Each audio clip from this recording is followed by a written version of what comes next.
'సుందరకాండ' చాలా రోజుల తర్వాత ఒక క్లీన్ రామ్ కమ్ మూవీ చూసా. నాకైతే సినిమా నచ్చింది. కొన్ని కొన్ని ఫ్లాస్ ఉన్నాయి. వాటిని పెద్దగా పట్టించుకోవాల్సిన అవసరం లేదు. చాలా రోజులుగా సాలిడ్ కంబ్యాక్ కోసం ఎదురు చూస్తున్న 'నారా రోహిత్‌కి' ఈ మూవీ ఆ లోటు తీర్చిందనే చెప్పాలి.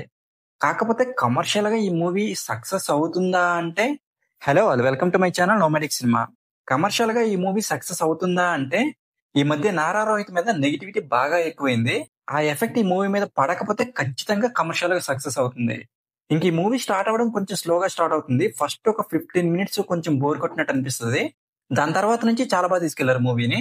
అలాగే ఇంటర్వెల్ ట్విస్ట్ కూడా పర్లేదు బానే ఉంది. అలాగే ఫస్ట్ హాఫ్‌లో కామెడీ కూడా బానే అనిపించింది. ఈ మూవీలో సెకండ్ హాఫ్ చాలా బాగా వర్కౌట్ అయింది. మెయిన్‌గా లాస్ట్ 40 మినిట్స్ చాలా బాగుంది మూవీ. వాళ్ళు చెప్పాలనుకున్న పాయింట్‌ని చాలా బాగా చెప్పారు. అలాగే ఈ మూవీకి బిగ్గెస్ట్ ప్లస్ పాయింట్ మాత్రం సత్య. తన కామెడీ టైమింగ్ మాత్రం చాలా బాగుంది. అలాగే నారా రోహిత్ గారు కూడా బానే చేశారు. కొంచెం స్లిమ్ కూడా అయ్యారు. ఇలానే మెయింటైన్ చేస్తే తన కెరియర్‌కి బాగా హెల్ప్ అవుతుంది. అలాగే హీరోయిన్స్ ఇద్దరు కూడా బానే చేశారు.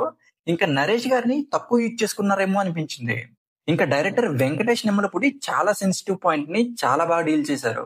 ఎక్కడా కూడా క్రింజ్ కామెడీ లాంటిది పెట్టకుండా ఫ్యామిలీతో హ్యాపీగా చూసే క్లీన్ కామెడీ సీన్స్ రాసుకున్నారు. అవి బాగా వర్కౌట్ అయ్యాయి. కాకపోతే సాంగ్స్ కొంచెం స్పీడ్ బ్రేకర్స్‌లో అడ్డుపడతాయి.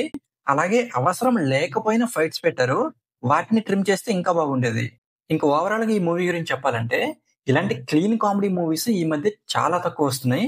కాబట్టి హ్యాపీగా ఫ్యామిలీతో కలిసి చూసేయొచ్చు.